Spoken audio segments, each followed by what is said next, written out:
Muito boa noite, amigos do esporte. Meu nome é o Thiago Santa Bárbara e hoje nós estamos encerrando essa nossa primeira semana de lives Série A. Satisfação enorme estar dialogando com esses grandes profissionais, fazendo com que a gente aprenda, né, com toda a sua experiência. Tivemos na segunda-feira o professor Guto Ferreira, na terça-feira o professor Paulo Sales, na quarta-feira o professor Cláudio Prates, ontem nós tivemos o professor Fernando Dourado e hoje teremos o professor Laelson Lopes, ele que tem uma carreira muito bacana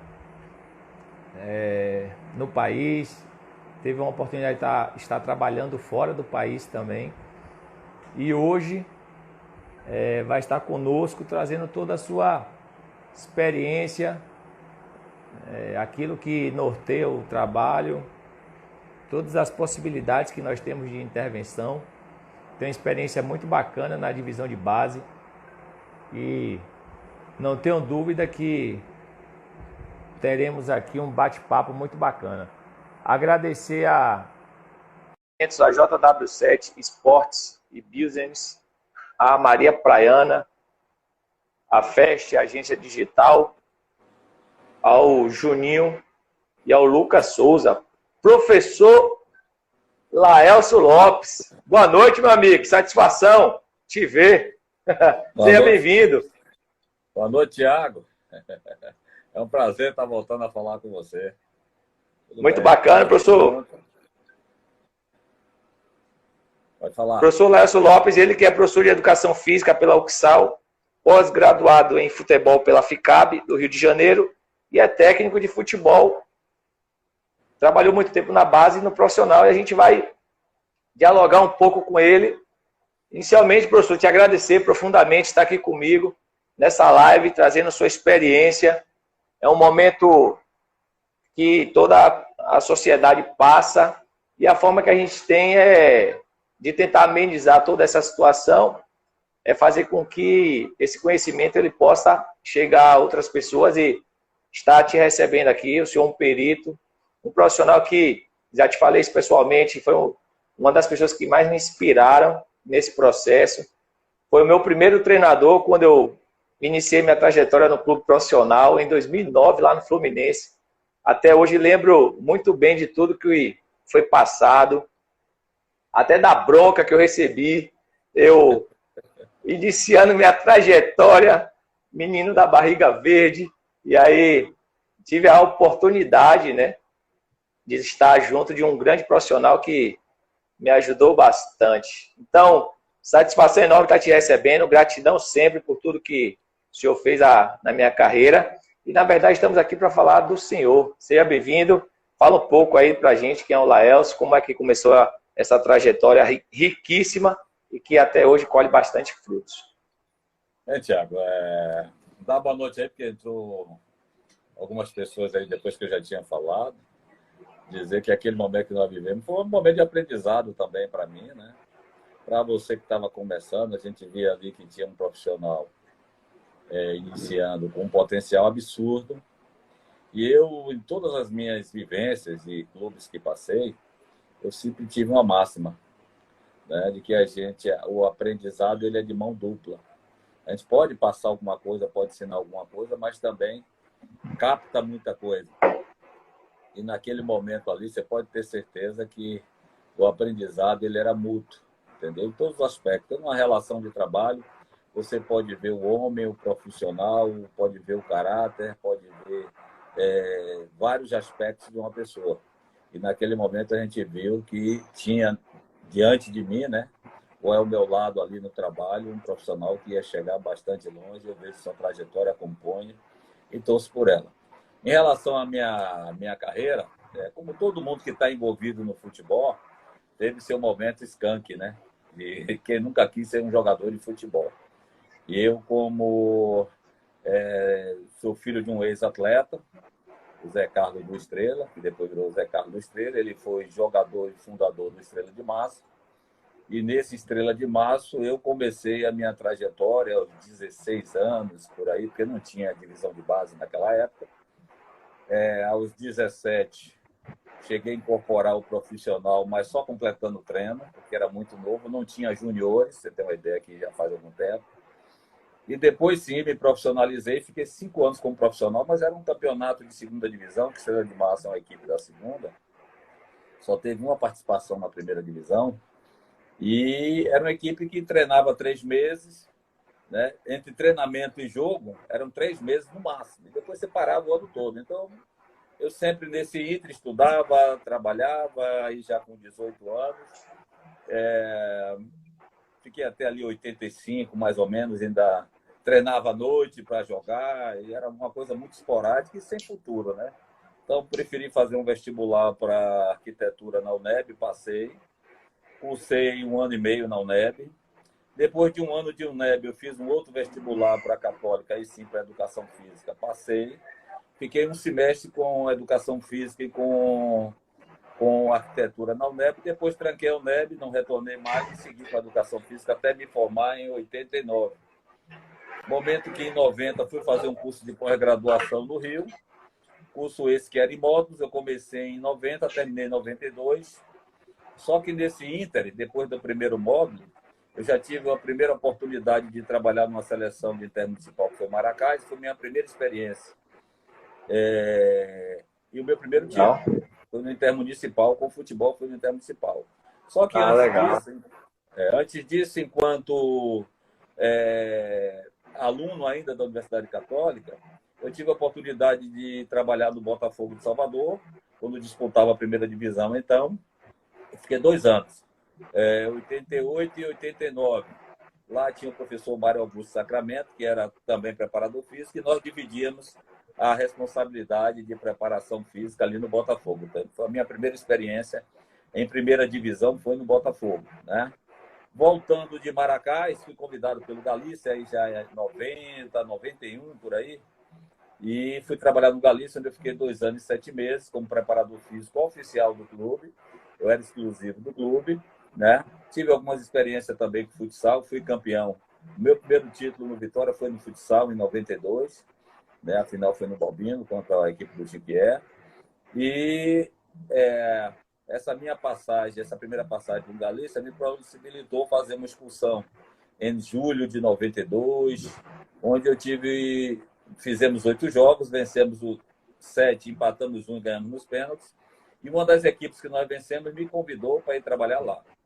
Em novembro de 92, eu me dirigi, recebi passagem tudo e acabei indo para a Espanha.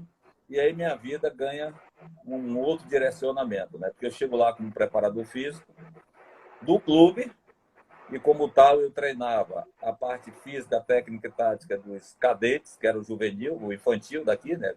14, 15 anos.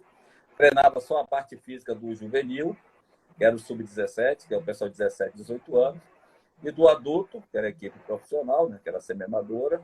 Eu treinava o adulto, então eu chegava, pra você ter uma ideia, 5 horas da tarde, treinava os garotos de 5h30 até 15 para as 7, de 7 horas até 8h15 com o juvenil, e de 8h30 até 10, 10h30, aí já com frio absurdo, eu ia treinar os adultos no campo da equipe profissional, né? Então tinha um treinador que era o Antônio Laceiras, pessoa que me ensinou muito em vários aspectos. E já nesse ano, essa primeira oportunidade, que a gente chegou no meio da temporada, nós levamos o Oséias, o Gildo e o Zé Luiz, que eram 3 jogadores brasileiros. O Oséias que depois voltou, seleção, Palmeiras, Atlético Paranaense, presença, tudo. E a gente acabou fazendo uma campanha boa, só que no final da competição, o Antônio Laceira, que era o treinador, pediu para ir embora porque estava com a mãe em estado de coma e ela vivia em Bilbao e nós estávamos na Galícia. E ele estava sempre indo e voltando. Então, ele fez uma carta de demissão e, nessa mesma carta, me indicando para ser treinador. Então, na temporada de 93, 92, eu passo a ser treinador e, nesse mesmo período, eu tomo um curso de licença C, equivalente hoje aqui à licença C, só que lá na Europa, pela Federação Galega, porque eu era preparador físico, então eu não tinha muita noção do trabalho, da estruturação de trabalho como treinador, né? Então eu tive que fiz esse curso, que foi muito bom para mim, me deu um novo norte. E aí eu comecei minha carreira propriamente dita de treinador. Já tinha tido umas experiências como interino, mas de treinador foi essa. E no primeiro ano a gente já foi campeão, né? Campeão lá na Espanha. E Osés fez 40 gols, Gildo fez 22, ele era um volante, Zé Luiz fez 10. Dos 110 gols, só os brasileiros fizeram 72, você tem uma ideia. E no retorno, em 93, 94, quando estava tendo a Copa do Mundo 94, acabou que por problemas contratuais eu não retornei. Fiquei aqui no Eunápolis, subi meu Eunápolis para a primeira divisão, ainda como preparador físico, e ninguém me conhecia no Brasil como treinador, mas eu já era um preparador físico desde a época do Galícia, que fazia muito trabalho com bola. Na oportunidade, eu usava os trabalhos integrados, né? Aquela coisa do trabalho físico com bola, com situação técnica, situação tática. Isso no início em 91. Início de 91. E quando eu retorno com essa metodologia mais sistematizada, mais embasada, e com uma experiência de treinador. Aí eu ajudo lá o Bico de Pato, que era o treinador do Leonápolis, a subir para a primeira divisão. Eu era uma espécie de auxiliar e preparador físico, né? Aí subimos para a primeira divisão com o Leonápolis, isso em 94. E tivemos, pós 94, 94, eu volto de novo para a Espanha, vamos ver para o Ipiranga, e no Ipiranga aí a gente faz o Campeonato Baiano, ainda eu como preparador físico. Antes de terminar o campeonato, eu acabo assumindo o time para salvar do rebaixamento. A gente conseguiu ali, em um turno, salvar o time do rebaixamento, vencendo Bahia, tendo uma campanha muito boa, por pouco não classificamos. Terminado o campeonato 95, eu fiquei cerca de 6 meses, 8 meses parado, né? E no final do ano recebo 3 convites quase que na mesma semana. Um para ir para Catuense para ser preparador do físico da equipe profissional da Catuense, foi o Chiquinho de Assis que me convidou, né? O outro para ir para o Bahia para treinar a equipe de juvenil, ainda como preparador físico, né? E o outro convite foi para retornar para a Espanha. E a equipe não estava indo muito bem, com a comissão técnica que ficou lá. E eles acabaram me convidando. Foi um momento que eu sentei com minha esposa, minha filha, e acertamos voltar, ficar mais um período lá, ficamos mais um ano, a temporada 96, 95, 96. E no final de 96 eu recebo um convite do Galícia para retornar ao Brasil como treinador da equipe profissional do Galícia na primeira divisão, né? E aí eu retorno, porque era um contrato que era vantajoso para mim financeiramente, embora eu estivesse na Europa, mas eu não tinha um visto de residência, eu tinha um visto de trabalho, e eu ia estar sempre vinculado àquela equipe. E aqui no Brasil eu ia ter liberdade de tocar minha vida e ter várias oportunidades além do futebol. Assim foi feito, e preparo o time para o campeonato 97, fiz a pré-temporada. Em 97 a gente fica em terceiro lugar no campeonato baiano, profissional, jogando com 4-4-2. Eu introduzi também, porque não se jogava aqui no Brasil 3-5-2, pelo menos não era muito utilizado. E jogando com 4-4-2, marcação zona e 2 linhas de 4. Isso em 97. Com essa marcação, que não era muito praticada aqui, a gente conseguiu um terceiro lugar no Campeonato Baiano com a defesa menos vazada do Brasil. No primeiro ano, naquele ano, o brasileiro era no segundo semestre. No primeiro semestre eram os campeonatos regionais. Nós tivemos a defesa menos vazada do Brasil. Botafogo com Joel Santana foi a segunda menos vazada.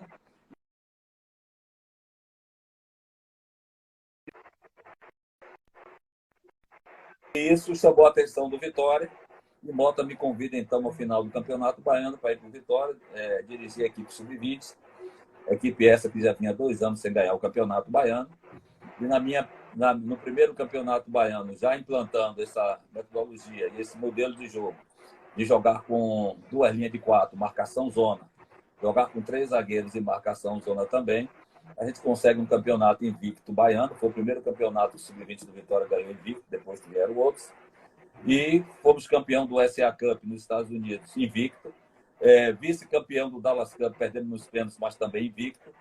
E campeão de uma Copa que tinha de Wilson Lago, sub-17, que o Marcelo Chamusca foi para a Europa, eu acabei assumindo a equipe sub-17 e a gente foi campeão dessa Copa também invicto. Minha passagem do Vitória foi 1 ano e apenas 3 derrotas e 3 títulos invictos. Saio do Vitória, vou para o Bahia, fico mais 9 meses no Bahia. Depois do Bahia, Poções, 4º lugar no Campeonato do Nordeste. Aí comecei a rodar em alguns clubes. Asa de Arapiraca, em 2001, fui campeão alagoano. Depois campeão com Confiança em 2005. E alguns títulos também. E sempre nesse vai e vem de base, né? Por quê?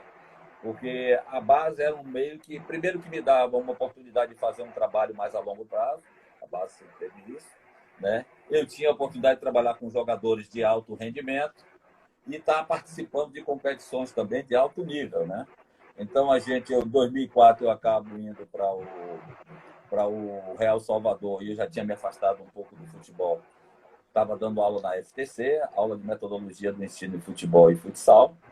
E Mota me convida para dirigir a equipe sub-20 dele, que ia para uma excursão na Europa, uma competição. Assim foi feito, fomos para a competição e acabou que nós somos campeões dessa competição, que é o torneio Ângelo Docena. Quando retorna, eu volto a trabalhar com equipes profissionais, aí foi Pitanga e outras equipes, Confiança foi aí que veio o título. E em 2006, o Mota me chama de novo para o Bahia, eu fico em 5º lugar no campeonato da Copa São Paulo, e retorno e passo a ser auxiliar de Arthurzinho no time profissional. O Bahia, então, estava na Série C. Fiquei um pouco tempo, depois recebi o convite que Mota foi para o Cruzeiro, acabei achando melhor para mim profissionalmente ir para aquele projeto do Cruzeiro, assim foi feito. E 2009, final de 2008, nós retornamos, e minha carreira seguiu entre profissional e base. Em 2010, a gente estava no profissional do Fluminense, fizemos um bom campeonato baiano. E ao final do campeonato baiano, o Mota me convida para retornar para o Bahia, como treinador e coordenador dessa vez. Aí foi a primeira experiência que eu tive como coordenador. E nessa acabamos fazendo uma final de Copa São Paulo, que foi um outro título importante para o Norte e Nordeste, né? E para mim, na minha carreira. E então, 2011, 2011 também a gente volta a disputar o Ângelo Docena na Itália, e mais uma vez campeão, tanto eu como o Mota, porque nós fazíamos parte do Real Salvador então. Então ganhamos de novo o Ângelo Docena, participamos de uma outra competição na Alemanha, mas foi uma competição em Ergenzing. Era só uma competição preparatória, ficamos cerca de 20 e poucos dias na Europa. E aí a gente retorna, e aí dá sequência no Bahia, saindo do Bahia em 2012, aí começo Série D com Itabaiana, algumas outras competições, e acabei parando no Fluminense, onde a gente se encontrou em 2013, salvo engano, ou foi 2012, Série D ainda, um negócio desse, não me lembro bem, foi 2013. A gente acaba sendo campeão da Copa Governador do Estado, lá pelo Fluminense, fizemos uma boa participação na Série D, e minha carreira ficou sempre assim, entre profissional e base. E me afastei um pouco em 2015, que eu estava pegando uns timezinhos de Alagoas, embora a grana fosse boa, mas não era muito meu objetivo. Me afastei em 2015 e 2016. Segundo semestre de 2015, 2016, 2017, eu recebo o convite do Vitória e retorno para o Vitória para dirigir a equipe sub-20. Já sou campeão baiano de imediato, né, no Vitória. Disputamos Brasileiro, Copa do Brasil, e no segundo ano de Vitória, aí eu passo, o Carlão chega, me bota como coordenador, e eu fico um período como coordenador, depois eu tenho que assumir as 2 funções, em junho de 2018, eu assumo as 2 funções, porque o Bussi foi para o Sub-23, e aí eu acabo sendo vice-campeão brasileiro com Vitória. Ou seja, resumindo, nas competições que disputei Sub-20, campeonato Taça BH, que era sub-20, fiz a final com o Grêmio, né? Copa São Paulo, fiz a final com o Flamengo, e o Brasileiro fiz a final com o Palmeiras. Infelizmente, a gente não conseguiu o título, mas só a gente sabe o quão é difícil você chegar na final dessas 3 competições e o trabalho que dá. Então a gente valoriza em base ter podido chegar nesse tão alto nível, com alguns títulos internacionais e com alguns títulos importantes nacionais e alguns títulos regionais.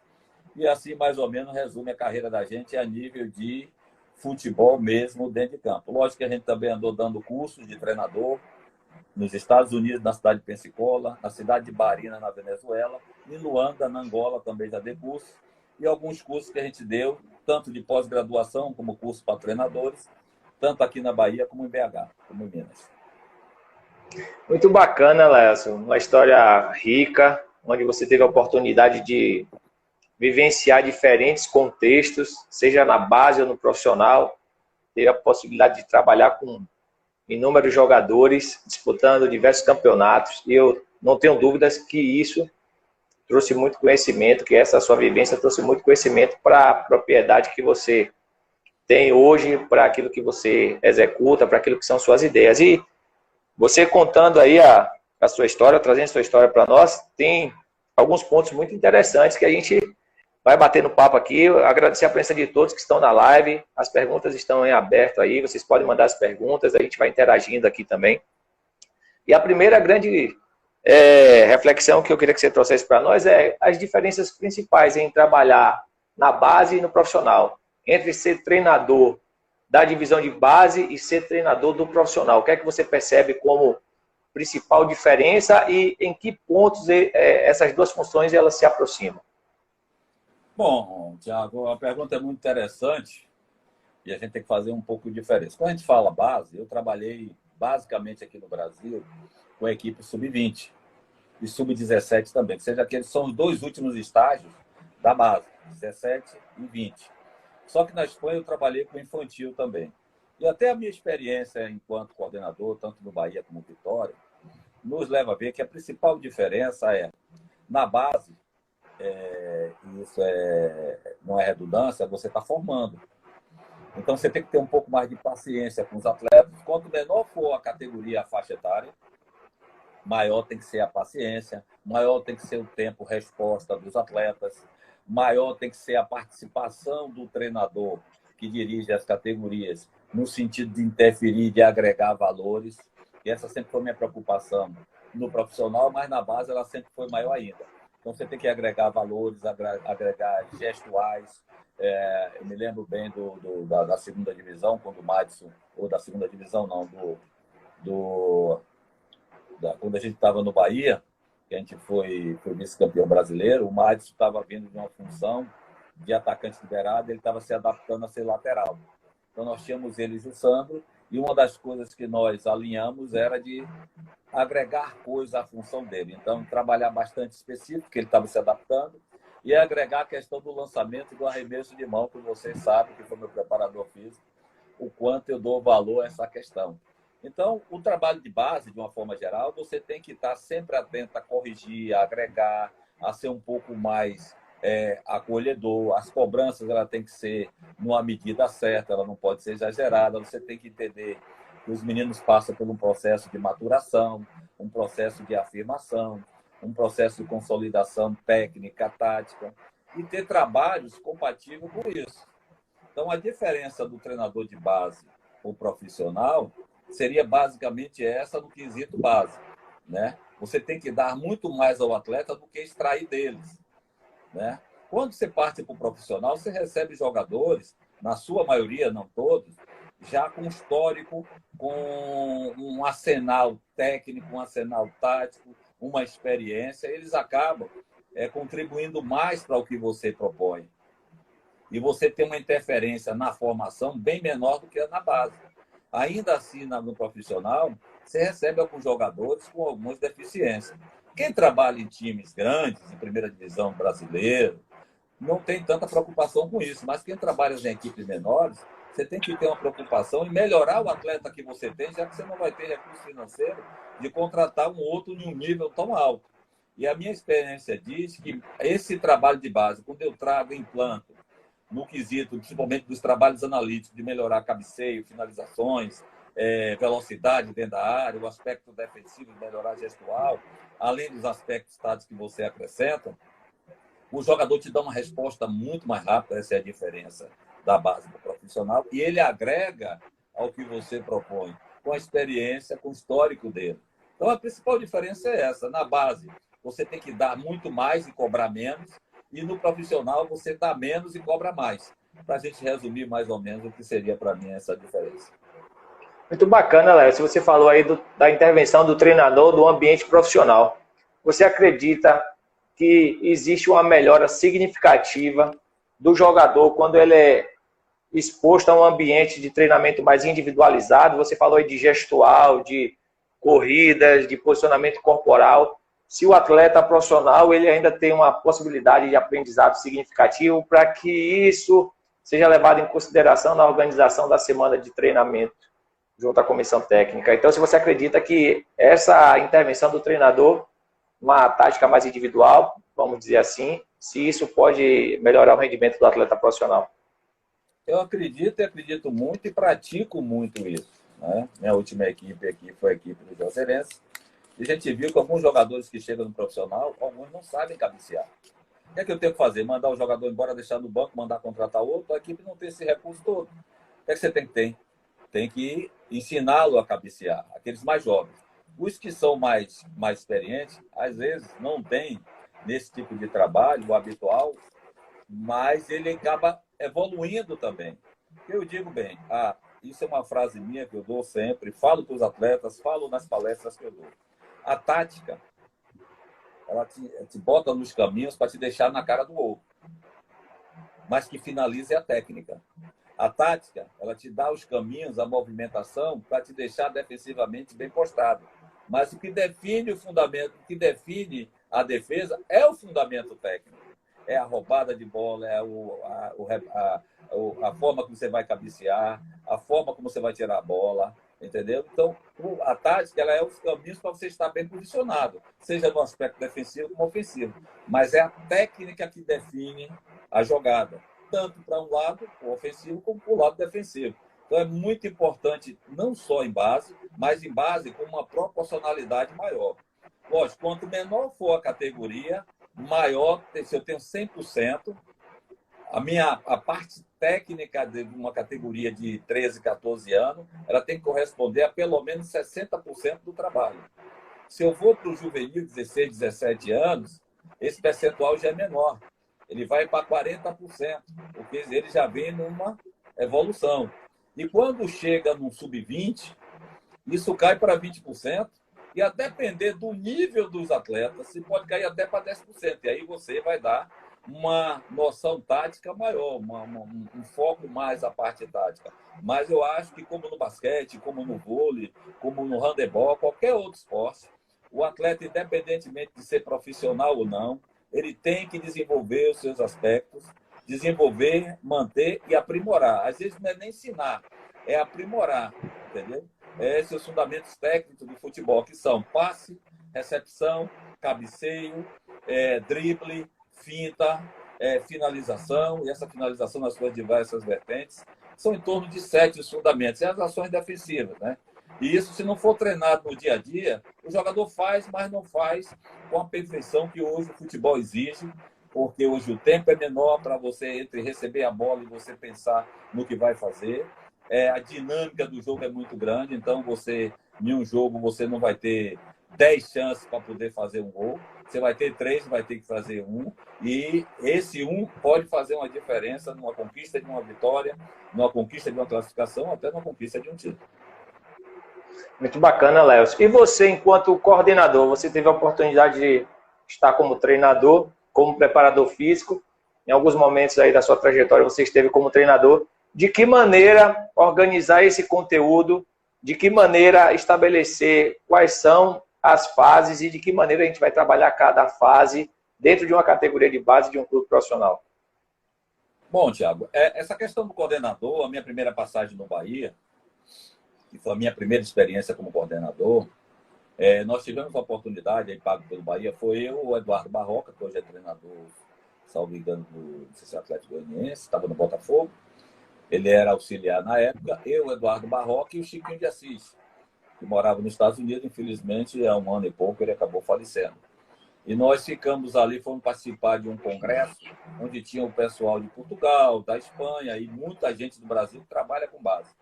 Na oportunidade, eu era coordenador técnico e um dos questionamentos que ocorreram lá nesse congresso foi, principalmente no dia da fala do representante do Barcelona, foi em relação a qual daquelas equipes do Brasil ali que trabalhavam com base tinha um projeto técnico escrito. Você funcionava, você tinha uma funcionalidade e todos têm muito bem feito. Mas escrito não tinha. Perguntou a um, perguntou na época, não sei se foi Inter, o próprio do Grêmio disse que não tinha, que era o mentor do organizador do evento. E eu, quando voltei, eu voltei com isso muito na minha cabeça. E aí comecei a desenvolver um projeto técnico para o Bahia, que era por tudo aquilo que existia a nível de estruturação, de logística, de organograma, do que a gente fazia, das ideias que era levada para a base, no papel. E aí você, quando bota no papel, você passa a ver que muita coisa não é feita. E que muita coisa que é feita é bom. Mas por não estar escrito, fica mais difícil. Então nós procuramos criar ali no Bahia um projeto técnico do Esporte Clube Bahia, fizemos, né? Aí foram surgindo várias coisas. Quando tudo que era feito, na época o nosso gestor era o Mota, que é uma das pessoas que sempre foi um diferenciado no futebol de base, né? Nós colocamos tudo aquilo no papel. Então ficou mais fácil, quando o planejamento está escrito, você visualizar as coisas. Então a gente criou ali um quadro de proporcionalidade, onde a gente, isso que eu lhe falei, as categorias, na época, nós tínhamos 10 categorias, então do sub-10 até o sub-20, e nós tínhamos uma proporcionalidade para se trabalhar a parte técnica, a parte tática, a parte técnica-tática, a parte técnica-física. E isso dava um norte para os preparadores físicos, isso dava um norte para os treinadores, entendeu? A outra coisa que nós estabelecemos foi os aspectos táticos de base que precisam ser trabalhados, entendeu? O que é aspecto tático defensivo e o que é aspecto tático da ofensiva. Essa noção, então, nós não tínhamos muito aqui no Brasil. Foi já da minha experiência, da minha vivência da Espanha. Porque quando eu retorno da Espanha, eu retorno com uma metodologia, aí pelo curso que eu tomei lá e pela vivência que eu tive lá, onde eu separava todos os fundamentos táticos em parte defensiva e ofensiva. E a gente procurava ter um tempo para defensiva e ter um tempo para ofensiva, para que o jogador tivesse como adaptar e como assimilar todo aquele conteúdo. Então, dentro disso, a gente sentou com os profissionais, tanto isso foi feito no Bahia como no Vitória. A gente estabelecia, criado por eles. A gente sempre fazia as reuniões, eu só fazia a proposta e discutíamos ali o que ia ser construído e o que ia ser levado para dentro de campo. Então, de uma forma geral, isso, tanto no Bahia como no Vitória, teve um efeito muito positivo, né? Porque havia uma organização, havia uma visão diferente do que estava sendo feito e do que estava sendo planejado, porque a gente tinha escrito. E antes, aqui no Brasil, não se escrevia nada. Se fazia as coisas até certas, mas ao não escrever, você não tem como mensurar até que ponto está se fazendo o que foi planejado, até que ponto não está se fazendo, o que é que a gente vai levar para o ano seguinte, o que é que vai melhorar, o que é que vai tirar. E o planejamento te dá isso, te dá a possibilidade de você fazer ajuste. Eu acho que esse foi o grande aprendizado que eu tive a nível de base, foi a nível do planejamento, do que vai ser levado para as categorias. Lógico que ali a gente estudava e trabalhava e discutia o modelo do jogo, discutia o perfil dos atletas, a gente discutia as metodologias de trabalho, o que era que ia ser feito, tanto na preparação física, e eu tinha essa vantagem. Eu fui um período pouco, mas fui atleta, eu fui um período preparador físico, eu fui um período treinador, eu fui um período diretor de clube, eu fui um período praticamente de tudo que seria importante dentro de um clube, eu vivi. E essa experiência a gente passava e trocava com os treinadores, trocava com os preparadores físicos, principalmente no quesito metodologia. Porque eu nunca consegui me desvencilhar muito dessa questão do preparador físico, né? Porque eu entendia que não existe eu fazer um trabalho técnico-tático e ali a gente não está tendo predominância de uma capacidade física.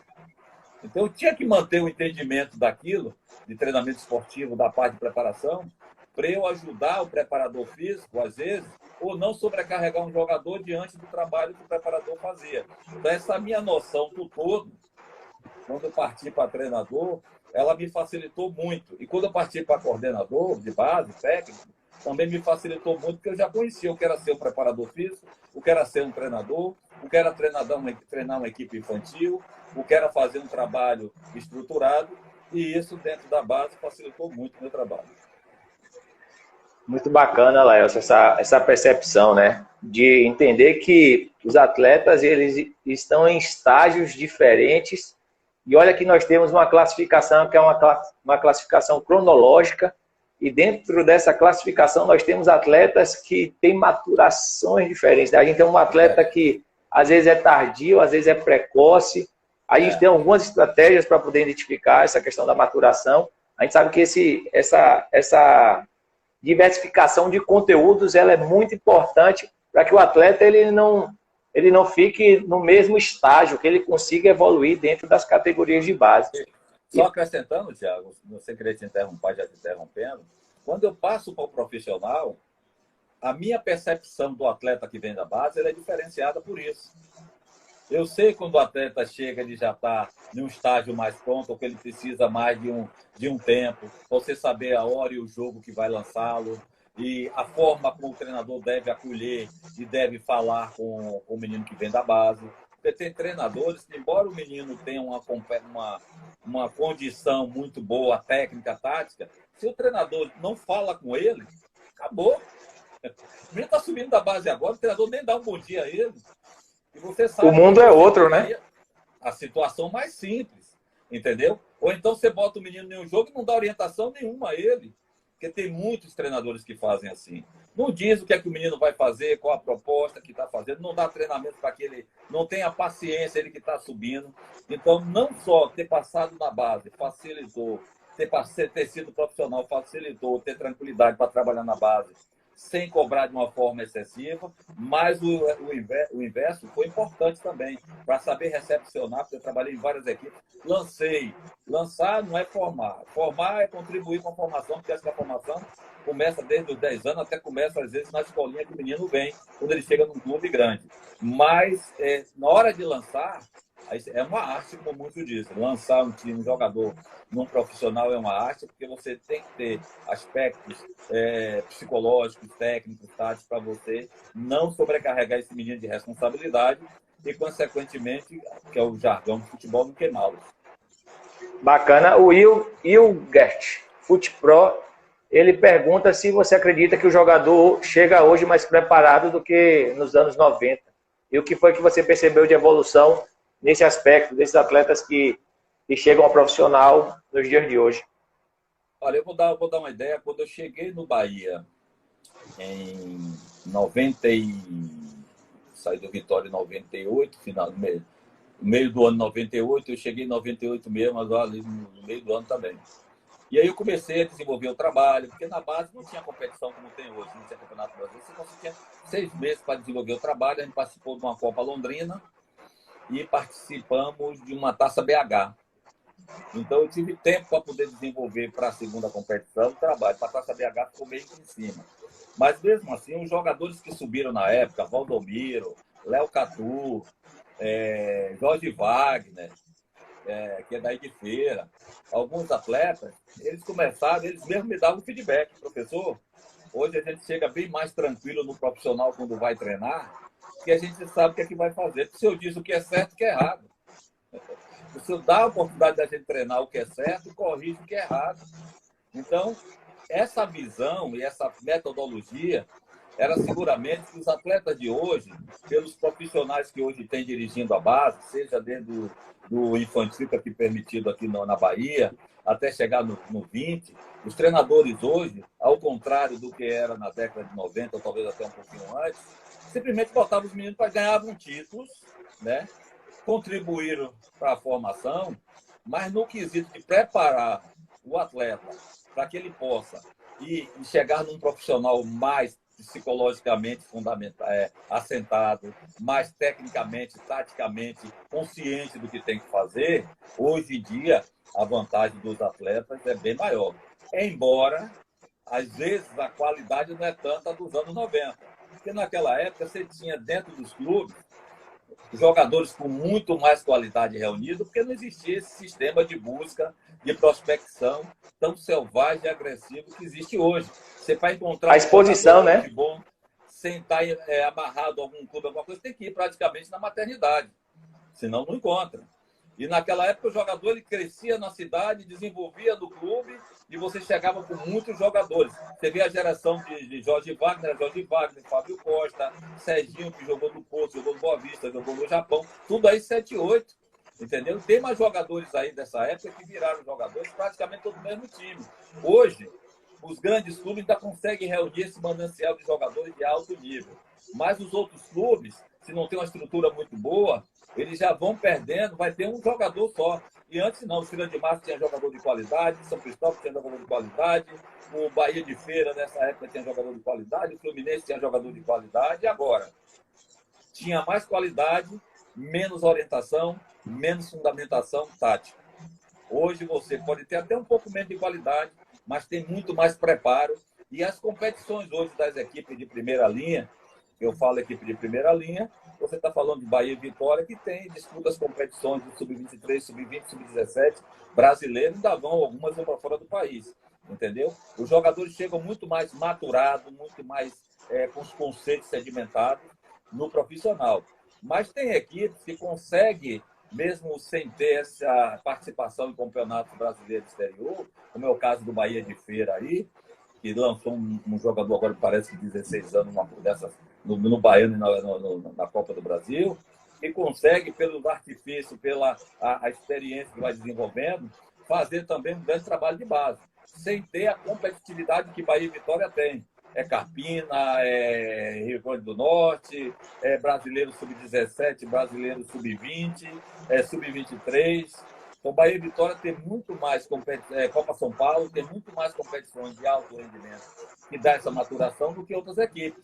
Mas, mesmo assim, hoje, com o desenvolvimento dos treinadores, que hoje é bem maior do que na década de 90, como foi feita a pergunta, sem sombra de dúvida que os jogadores hoje eles chegam no profissional muito mais bem preparados. Muito bacana, Alessio, essa explanação, porque ainda existe uma reflexão muito forte com relação ao talento, né? Talento brasileiro, pensando no jogador que tem uma boa performance, né? Porque eu acredito muito que o talento é um indivíduo que tem características biopsicossociais que traz, e a interação dele com o ambiente, sendo isso tudo monitorado pelo treinador ou a comissão que está ali, para que tenha tarefas importantes e que isso aí possa ajudar no desenvolvimento do atleta, né? Mas existe uma preocupação em saber se o Brasil deixou de produzir talento, se o Brasil deixou de ter jogadores talentosos. Eu queria te ouvir um pouco com relação a isso. Foi até uma colocação que foi feita em uma das lives. Então, assim, como você percebe essa questão do talento brasileiro? Não conseguiu de produzir, não. O que passa, e aí é uma opinião pela até experiência que eu tenho, é que está pulverizado. Como eu disse antes, nós tínhamos ali as equipes do Brasil, futebol, que jogavam primeira divisão. Essas equipes concentravam os jogadores na base. Esses jogadores subiam para suas equipes profissionais, ganhavam o seu espaço naturalmente, apareciam para o mundo do futebol dentro das suas equipes.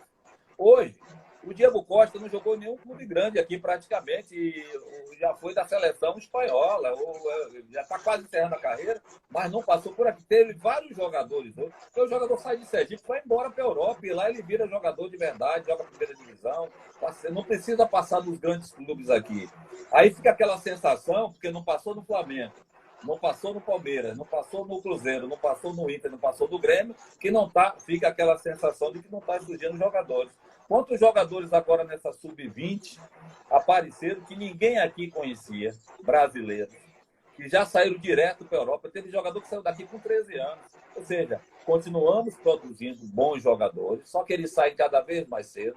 Por mais que a FIFA procure fazer leis e a CBF no sentido de fazer com que esse jogador saia mais tarde, mas ocorria vários artifícios que os clubes usavam, tipo levar o pai da emprego. Aí o filho tem que se mudar. Se ele está lá na Espanha, ele tem que fazer alguma coisa. Vai jogar no Real Madrid, vai jogar no Barcelona, vai jogar no Atlético de Madrid. Espanha. Quando chega na idade, escolher se quer jogar pela Espanha ou pelo Brasil. Aí tem os filhos de Mazinho que se criaram lá, um veio para o Brasil, o outro ficou lá, entendeu? Então, você vê que continuamos produzindo jogadores de alto nível, só que não surgem todos nos clubes brasileiros. E fica essa sensação. Ainda tem um outro aspecto. A maioria dos jogadores hoje que se destacam, haja visto o Renier, Vinícius Júnior, o Paulinho, o Rodrigo. Completou 18 anos, já estão vendidos. Então, fica para o torcedor aquela sensação de que o jogador não surgiu daqui. Mas ele mal começa a jogar no clube, eles já estão no Real Madrid. O Vinícius Júnior já está no Madrid, o Paulinho já está lá na Inglaterra, já foi assim com vários, entendeu? O Douglas Costa, quando surgiu, hoje, aquele é 90, foi ele que fez a definição da Copa BH para o Grêmio, ele que foi o jogador diferenciado.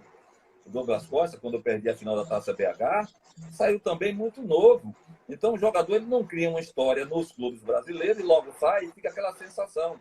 E assim foi com o Paquetá, com o Vinícius Júnior, agora com o Renier, o Pedrinho, o Rodrigo, do Santos, logo o Cebolinha deve estar saindo. Você fica com aquela sensação, mas a gente continua produzindo sim. Alguns jogadores vão surgir rapidamente e vão para a Europa, outros nem vão passar em grandes clubes. De Sergipe, da Paraíba, do Ceará, já estão indo, depois é que eles vão surgir lá na frente. Mas eu acho que a gente pode ficar tranquilo, que vai continuar produzindo. E hoje o trabalho diferenciado que é feito nas categorias de base, não só das equipes que estão na primeira divisão, mas das equipes que estão na segunda, de algumas equipes que estão na terceira e de algumas equipes que não estão em série nenhuma, que tem trabalhos excepcionais a nível de base, e a gente vai continuar produzindo. Nós temos um exemplo aqui na Bahia que é fenomenal, que é a questão da Jacuipense, entendeu? Tem jogadores de alto nível ali, e agora que eles chegaram na Série C, fruto de um trabalho, eles agora chegaram na Série C. E tem jogador da Jacuipense que vai ser vendido para o exterior, vai passar em grande clube aqui. Feira, logo, nós vamos ter esse tipo de atleta, porque o trabalho que é feito lá também, que é um trabalho de excelência, vai proporcionar isso, que o Bahia de Feira venda, não em um valor tão alto, jogadores direto para a Europa, até porque é um clube que não tem aquele apelo de torcida, como é o Fluminense comparado aí em Feira, a cobrança é menor, então dá tranquilidade aos dirigentes e aos treinadores que lá estão, a fazer um trabalho de lançamento. Você está me ouvindo, Léo? Como fizeram agora. Estou ouvindo. Agora estou. Tá cortando um pouco. Tá cortando? Tá me ouvindo? Tô. Vê se melhorou aí agora, que eu me aproximei mais. Lael. Diga, tô ouvindo. Oi. Você tá me ouvindo bem? Tô ouvindo. Pode ser também a live que tá chegando aí no limite, que depois... Não é não? Tá me ouvindo? Tô. Eu não sei se as pessoas que estão na live estão me ouvindo.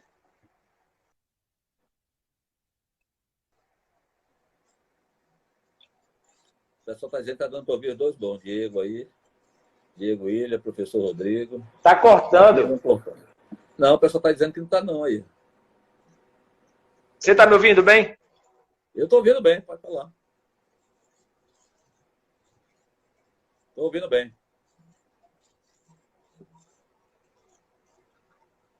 Agora acho que estabilizou. Tranquilo. Tá me ouvindo bem? Tô.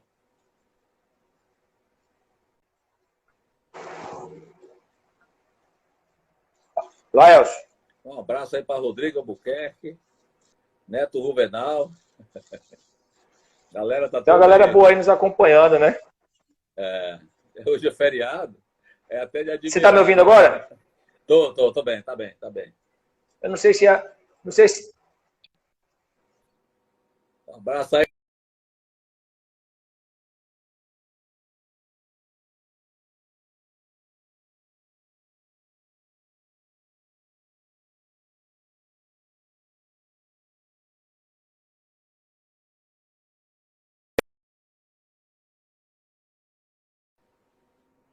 Tá travando aí, é o seu. O meu tá aqui, tá tranquilo. Pronto, tá tudo ótimo aí? Tá tudo ótimo? Tá me ouvindo agora? Tudo bem. Pronto, vamos dar sequência. Show de bola. Você falou aí Depois, pessoal, esses vídeos eu tô gravando e vou disponibilizar no YouTube. no canal Thiago Santa Bárbara. Ok? Tem uma pergunta, Laelson, do Rodrigo Albuquerque, você já trabalhou com ele, se essa mudança, porque hoje a gente sabe que existe uma predominância dos trabalhos voltados para a parte tática. Predominância, assim, existe uma preocupação maior com o desenvolvimento tático, seja ele individual, grupal ou coletivo. E a pergunta do Rodrigo é saber se essa predominância, se essa ênfase nesses aspectos táticos, isso dá conta de trabalhar as outras capacidades, ou se ainda assim é necessário você ter trabalhos de forma mais específicas para desenvolver os comportamentos técnicos, a parte física, o trabalho psicológico. Bom, Thiago, um abraço aí para o Rodrigo Albuquerque, é muito interessante a pergunta. Eu vejo o seguinte, o que tem hoje de trabalho tático, tem trabalhos táticos que ele tem intensidade condicionante para o aspecto físico. Tem trabalho tático que ele só condiciona o aspecto tático e o técnico. E o físico, ele entra como um pano de fundo bem suave. Então, vai depender do treinador. Tem treinadores que gostam de trabalhar com a intensidade mais alta. E esses trabalhos técnico, tático e físico, eles ganham, ele acaba tendo um componente físico também importante e ajuda no condicionamento. Mas, ainda assim, eu acho que tem algumas capacidades que ela precisa ser trabalhada não à parte, mas de uma forma bastante integrada. Entendeu? De uma forma bastante integrada. E esse grau de participação do preparador físico, ou até mesmo do treinador, porque eu acho que os dois trabalham em conjunto, vai depender também da estrutura que o clube tem, da logística que o clube tem, de material, de tudo. Então, vai ser mais ou menos essa participação do trabalho, digamos assim, mais com caráter físico ou mais com caráter técnico-tático com o objetivo de condicionar, de acordo com a estrutura, o nível do jogador que você recebe. Eu não posso estar em um clube que receba um jogador com 6 meses parado, e normalmente esse jogador praticamente não faz atividade nenhuma, e partir para um trabalho, não sei se você está ouvindo, partir para um trabalho como se o jogador só tivesse 15 dias parado, 1 mês.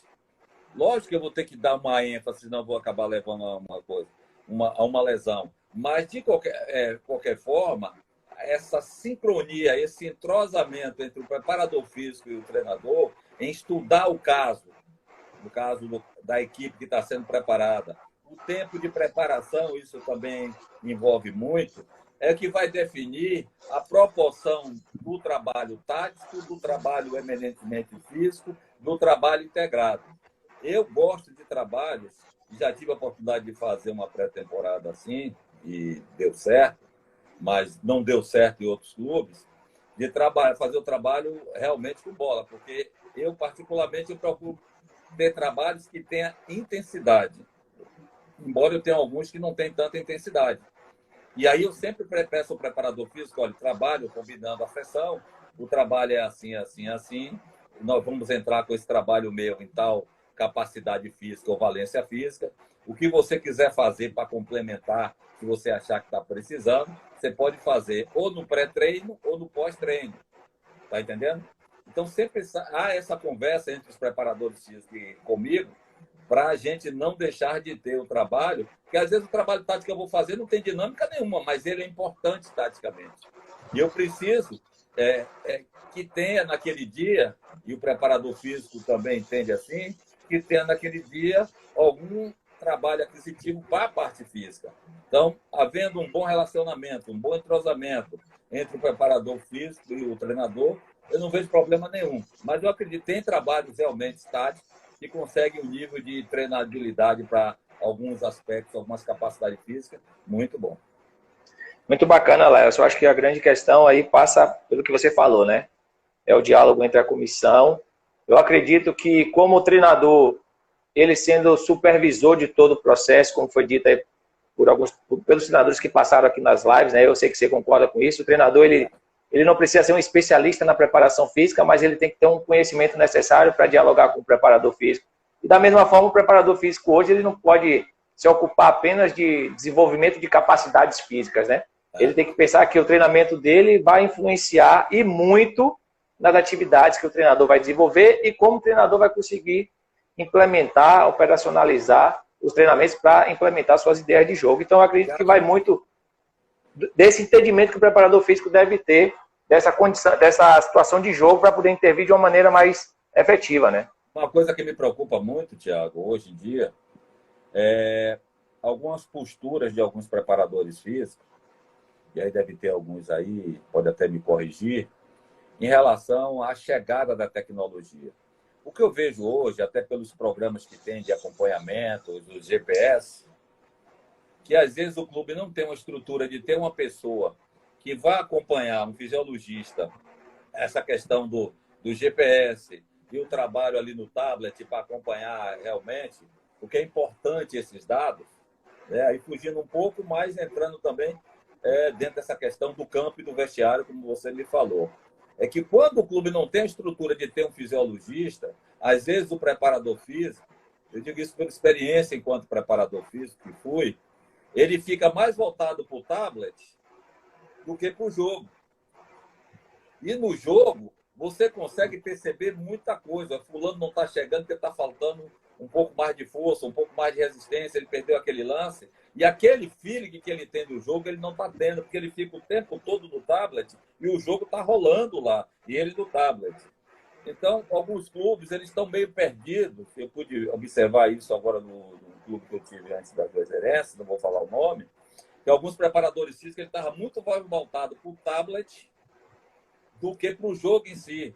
E eu, quando era preparador físico, o jogo me dava um feedback absurdo.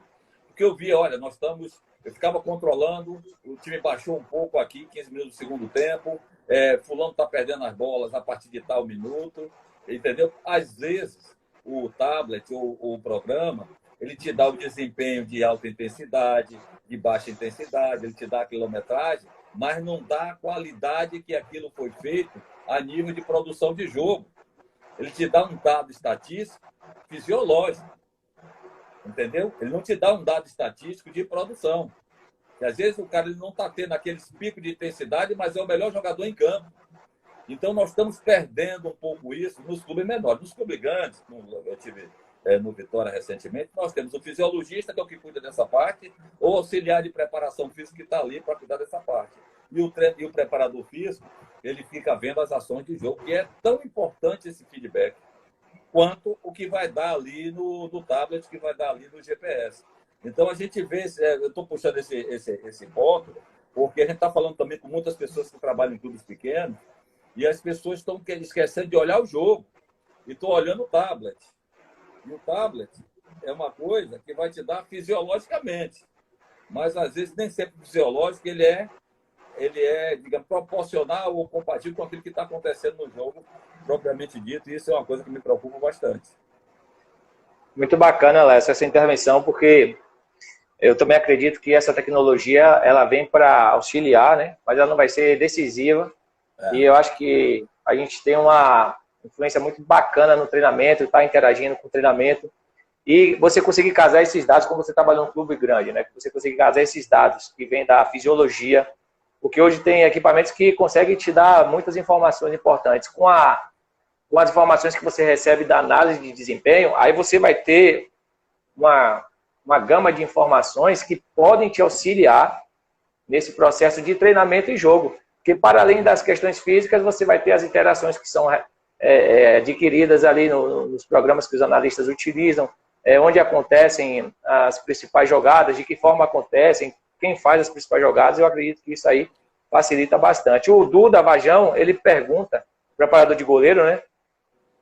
Se o treinamento sistêmico, e aí vai muito assim de que maneira a gente vai definir o sistêmico, né? Mas se o treinamento sistêmico, cada vez mais introduzido no dia a dia, influencia negativamente na qualidade da técnica individual. Ele tem visto uma redução dos trabalhos analíticos. Você vê dessa forma também? Bom, Duda, um abraço, Duda. É uma pessoa que a gente trabalhou junto no Vitória e um profissional de excelência aí. Olha, eu acredito que alguns treinadores estão exagerando nos trabalhos reduzidos, principalmente em base. Eu te dizer uma coisa, assim, profissional, eu tenho meus momentos de analítica eu já recebo jogadores com um arsenal técnico muito grande. São jogadores, às vezes, com 30 e poucos anos, 28 anos, quanto mais em base. O treino sistêmico e o analítico. Eu tenho visto um pouco de exagero, principalmente na base. Eu acho que tem que ter um equilíbrio, porque as duas coisas são importantes, né? Tanto o treinamento em forma de jogo, os trabalhos reduzidos, mas na base tem que ser dado uma ênfase maior, porque eu não consigo corrigir gestual em um trabalho em forma de jogo, e sim no analítico. Então é importante na base você ter um percentual maior. Lembra que eu falei da proporcionalidade? Um percentual maior de trabalhos analíticos. Quanto menor a categoria, maior tem que ser esse percentual, para que a gente possa aperfeiçoar gestos. O maior exemplo, e aí eu posso falar aí com o Duda, uma das posições que mais evoluíram no futebol ao longo desses 20, 30 anos, foi o goleiro.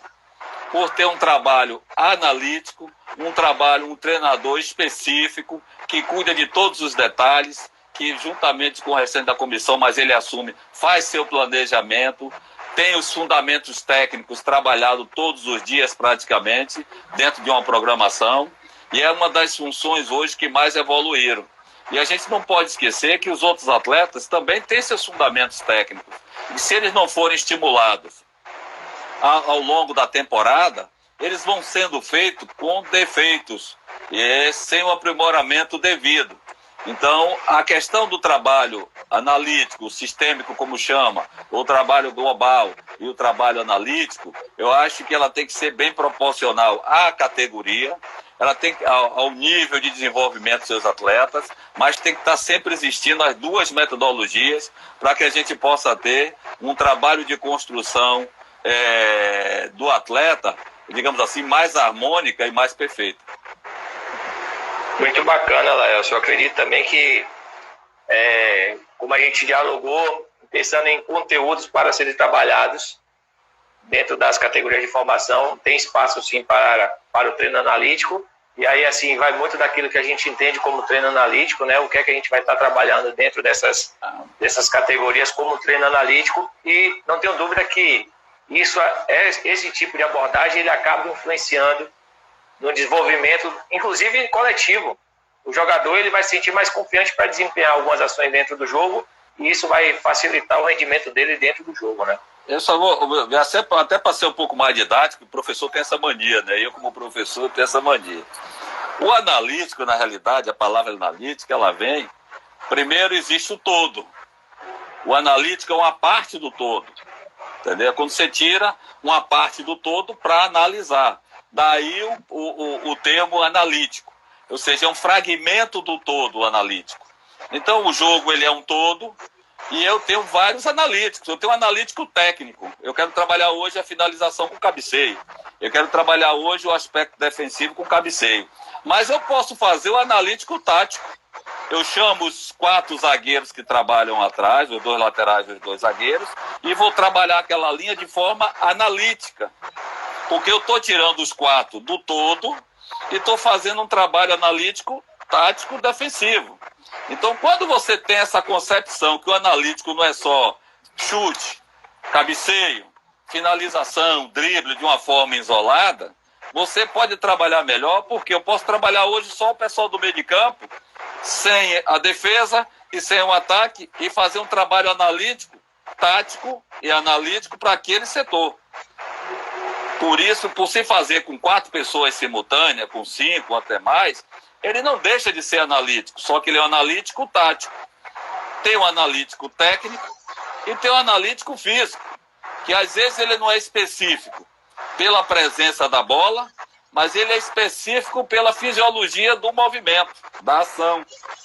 E ele continua sendo analítico e continua sendo específico também, entendeu? Então, se você tiver noção do analítico dentro do futebol, você simplesmente não vai naquela visão, e aí tem que ser redundante, simplória de que analítica trabalha só os fundamentos técnicos. Cabeceio, finalização, a parte defensiva, o gesto de rebatida, de cabeceio defensivo, isso é analítico. Não, tem um analítico tático, tem um analítico... E você tem que jogar com esse tipo de situação para você construir o seu treinamento. Entendeu? Muito bacana. O Gabriel Bussinger, acho que o nome dele é esse, ele é treinador do Avaí lá no Sub-17, ele faz uma analogia com relação às ferramentas, né? O que é melhor, o que é mais importante, você ter um martelo, você ter uma chave de fenda, ou você ter uma chave estrela. Então, na verdade, depende do contexto. Depende do contexto. Depende do contexto que você está inserido e em que momento utilizar cada ferramenta, porque todas elas têm as suas qualidades, não é isso? As suas qualidades, perfeito. Perfeito. Muito bacana, Elson. O Diego, ele trouxe uma questão no profissional, quando o jogador, você percebe que ele tem uma boa condição técnica e, de repente, ele não é tão obediente taticamente. Como é que você lida com esse tipo de situação? Analisando, eu já tive momentos, porque como eu já trabalho com profissional há muitos anos, em que alguns aspectos que eu trouxe, principalmente quando eu vim da Europa, que era novidade aqui, hoje, graças a Deus, não é mais novidade aqui, que é marcação zona, jogar com linha, todos esses aspectos que hoje estão mais do que debatidos aí, eu tive muita dificuldade no início para implantar, até para que eles entendessem um pouco a nomenclatura. Eu ouvi você conversando essa semana com um dos entrevistados sobre essa questão de você se fazer entender. Então, quando eu vi falando de desdobramento, eu vi falando em desmarque de ruptura, e eu tive que alinhar e criar uma nomenclatura para o jogador entender aqueles fundamentos táticos e eu consegui levá-los para o treino e para o jogo. Entendeu? Para o treino e para o jogo. Aí você fez a pergunta que eu fui fazer essa coisa, acabei me perdendo um pouco. Qual foi mesmo o direcionamento da pergunta? A pergunta que você fez, a última? Eu comecei a responder. Em relação ao jogador técnico e que não é tão obediente taticamente. Olha, hoje é mais difícil de você encontrar, pelo trabalho que é feito na base, com a estruturação tática dos grandes clubes, dos clubes que não são grandes, mas que tem um trabalho grande de base. A gente tem vários exemplos aí no Brasil. O jogador, normalmente, ele vem com uma noção tática muito grande. Como eu estava falando, antes eu não tinha essa noção tática dos jogadores. E o Brasil sofreu muitos anos, não só em competições nacionais como internacionais, com essa pobreza tática do atleta. Mas não por culpa do atleta, por culpa daqueles que transmitiam, que faziam a coisa de uma forma pouco estruturada. Então, hoje, no profissional, você encontra um ou outro jogador, porque tem jogadores que não passaram por base e chegam num profissional com 22 anos. Ele tem uma inteligência futebolística apurada e grande, mas ele não está adaptado aos trabalhos. Então ele tem dificuldade de entender o que é uma marcação zonal. Ele vem de um campeonato de intermunicipal, ele vai ter, mas é um jogador com talento técnico absurdo. Quando estimulado com os treinamentos e dá a ele tempo para que ele absorva, ele vai absorver. Agora, independente desse atleta ter origem de base ou não, o que a gente tem que ter entendimento é o seguinte: cada atleta ele tem um tempo-resposta para um fundamento tático que ele está aprendendo e até para um técnico que ele está aprendendo também. O que é tempo-resposta? Quanto maior o talento, menor vai ser esse tempo-resposta. E existem fundamentos táticos que você pode levar até 8 meses para você assimilá-lo de uma forma concreta. Não, esse aqui eu já sei fazer automaticamente. Tem outros que levam menos tempo, tem jogador que leva menos tempo, tem jogador que leva mais tempo. Entendeu? Tanto no aspecto técnico-tático, existe o tempo de cada um. Mas sem dúvida que hoje você encontra a nível de profissional. Eu tive alguns jogadores assim agora na nossa Juazeirense, até porque vieram de intermunicipal, com a capacidade técnica absurda, mas com entendimento tático baixo. Para esses, eu tenho que ter paciência. Porque não existe jogador burro. Existe jogador mal estimulado, jogador que você não dá o tempo dele para ele assimilar, e ele, com a inteligência futebolística dele, ele vai acabar desenvolvendo.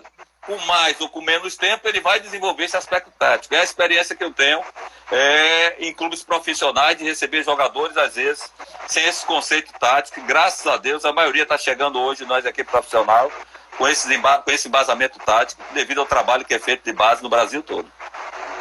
Muito bacana. E esse trabalho de base, como você falou bem, em alguns momentos, o trabalho desses comportamentos na base, em alguns momentos vai precisar de paciência para desenvolver, porque ele tem que estabelecer uma relação com a bola, depois estabelecer uma relação com a bola, o espaço, depois estabelecer uma relação bola-espaço e companheiro, bola-espaço, companheiro e adversário, e todas essas relações, e isso demanda tempo. Isso é um processo cognitivo que demanda um certo tempo de aprendizagem do atleta, e com certeza a gente vai ter atletas em diferentes níveis nesse sentido, né? Com certeza. Uhum. E aí uma pergunta que foi feita é com relação a influência da escolaridade. Você que trabalhou muito tempo na base, você acredita que essa questão... Assim, eu sei que existem alguns estudos. Em 2012, quando eu estive lá no UFV, o Israel Teodo, ele fala muito hoje sobre tomada de decisão, fala inclusive sobre a diferença de tomar decisão na base e no profissional. Ele trouxe um estudo de IDH, então avaliando o índice de desenvolvimento humano, pegando as principais ligas e a quantidade de jogadores que tem nesses clubes e que estão performando em alto nível, e tem uma relação com isso. Mas aí a pergunta é nesse sentido: você acredita que esse índice de escolaridade ele tem influência na questão do entendimento do jogador? Com certeza.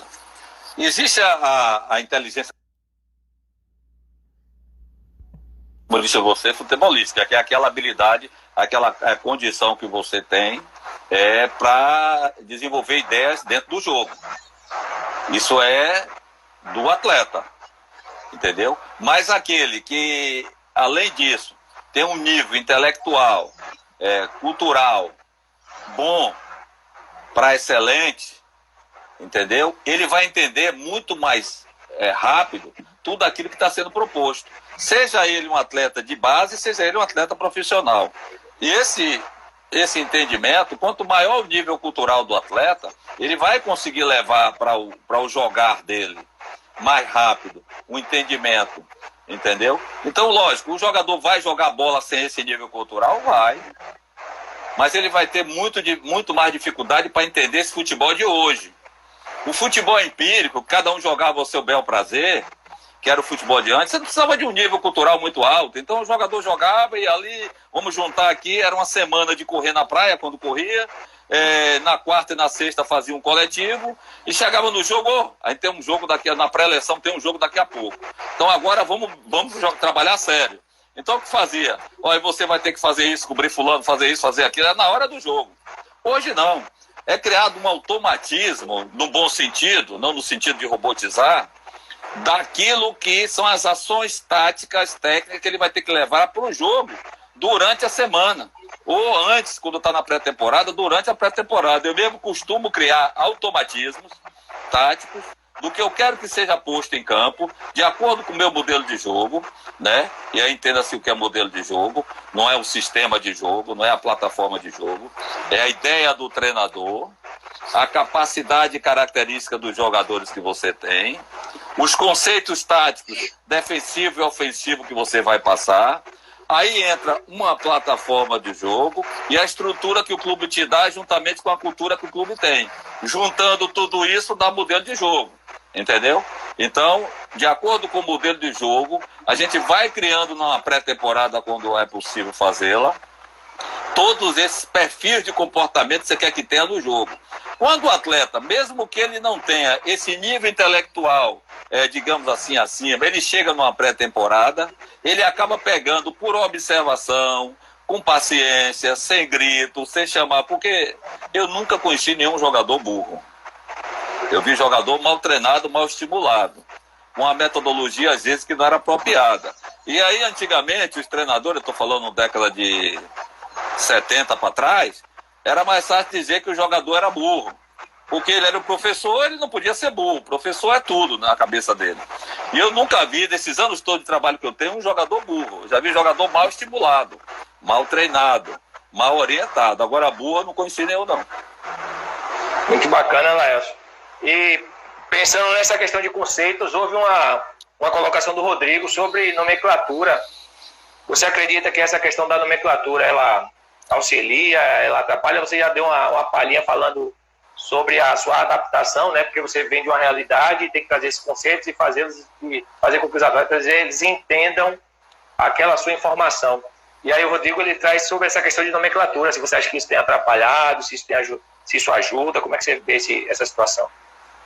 Talvez possa atrapalhar algumas pessoas, alguns treinadores. Para mim, eu não vejo dificuldade nenhuma, não, porque eu sei tanto a linguagem técnica mais rebuscada, mais padrão para passar para o jogador, quando há um entendimento, como eu sei o futebolês.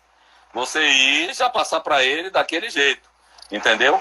Então você tem que saber se ter esse entendimento, essa perspicácia de saber se o cara está entendendo ou não logo. Porque senão você vai ficar ali perdendo muito tempo e ele não está entendendo nada. E dá ao jogador a oportunidade dele dizer, como eu vi você fazendo na outra live, dele dizer, ó, não estou entendendo. Entendeu? Então eu tive esse primeiro momento quando eu cheguei da Espanha. A nomenclatura, ela só ajuda, porque o que ela faz? Quando eu cheguei da Europa, eu já cheguei com a estruturação do que era fundamento tático e do defensivo, do que era fundamento tático ofensivo. O básico. Os outros também. Então tudo lá tem nome. E tudo isso é mais fácil você passar de um curso quando você está com tudo estruturado, essa organização dos conteúdos. E é mais fácil você passar para o treinamento quando você tem estruturado esses conteúdos. Você ir dando os conteúdos de forma aleatória, de uma forma que não tem uma organização, é mais difícil para o jogador, independente de ter nomenclatura ou não. Então, por muito tempo, eu, graças a Deus, tenho um curso da CBF, graças a Deus tem internet, graças a Deus hoje você tem os livros, que o cara pode estar lendo, não, aqui no Brasil está com essa estruturação dos conteúdos defensivo e ofensivo.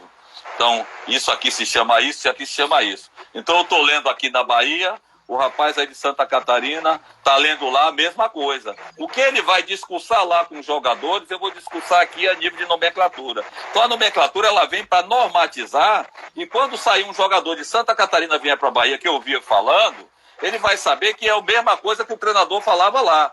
E quando ele sair daqui para lá, para Santa Catarina, ele vai saber que a mesma coisa que eu falava aqui está lá. Então ele vai ter um entendimento lógico tático. E eu, quando voltei para cá, da Espanha, por que eu falava com os jogadores o conceito que existia lá, e até por ter tido competição também, e falar um pouco e ler muito em italiano, eu sabia alguns conceitos em italiano, eu digo, rapaz, você trabalhando no Bahia e Vitória, você pode estar preparado, você vai jogar um dia na Europa. Se vai ser na Espanha, se vai ser na Itália, se vai ser na Inglaterra, não sei. Você precisa saber o que é esse conceito aqui. Então eu chamava de desdoblamentos, e aqui eu botei revezamento. E explicava para ele o que era revezamento, mas ele sabia o nome em espanhol, porque se um dia ele fosse para a Espanha, ou para Portugal, ou onde fosse, ele ia ouvir mais ou menos isso.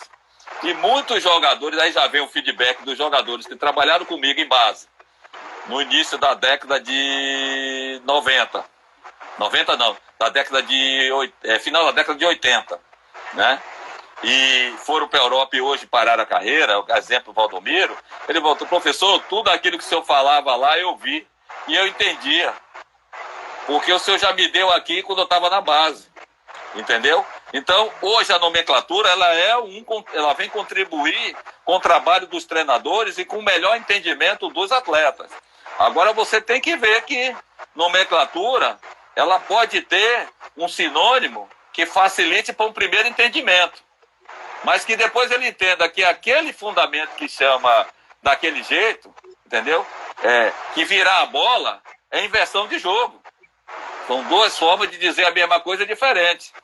E se ele puder saber que aquilo é câmbio de direção, ele quando chegar na Espanha, ele vai saber que é o mesmo virar a bola que ele aprendeu. Então cultura não ocupa espaço, saber não ocupa espaço. Primeiro você faz o jogador entender, depois você acrescenta a nomenclatura nossa aqui, que já tem muita coisa, muito livro falando desses conceitos tático, defensivo, ofensivo em português, e depois você pode acrescentar em inglês, em espanhol, italiano, que não vai ocupar espaço nele, porque ele já entende o conceito tático.